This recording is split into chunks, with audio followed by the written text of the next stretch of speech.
Alright, so say what you want about Rand Paul, and there is a lot to say, some good, some bad, and yeah, I have my fair share of criticisms. I don't like a few things he said about foreign policy with Iran in the past. I don't like his endorsement of Mitt Romney back in 2012, but in comparison to most other politicians, he's certainly better than most. But he's a good example of, again, how many of these protesters just are not informed and don't care about informing themselves or even figuring out who may be an ally, or at least somewhat of an ally at least.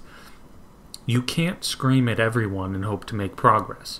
When these protesters are screaming at Rand Paul, demanding that he say Breonna Taylor's name when he was the one who wrote the Breonna Taylor Act, it just shows that they want to lash out at everyone and everything they even remotely suspect of being not up to their standards.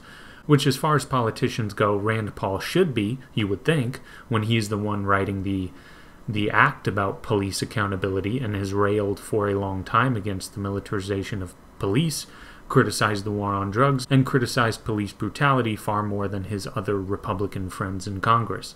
The guy is certainly not perfect, but before protesters start screaming at people demanding they say the right words that they want them to say, or conscripting people into saying what they want them to say, they may want to check and see if that person may have written a bill to limit government from doing precisely what they're upset about. They may want to see if that person wrote a bill with the person's name in it that they're demanding he say, in some sort of quasi-accusation that he doesn't care and is blind to the incident and didn't care about what happened. That, of course, is not true. I just think that this shows that many of these protesters may want to get out of the street for a bit, stop yelling at everyone, which admittedly is far better than the looters destroying stuff, no question there, and perhaps they may want to reorganize their efforts and confront the people who deserve to be confronted, which is most politicians and lawmakers. After all, almost all the problems the protesters are upset over I see as legitimate grievances, most of them, and the core root of those problems, as usual, lies within government.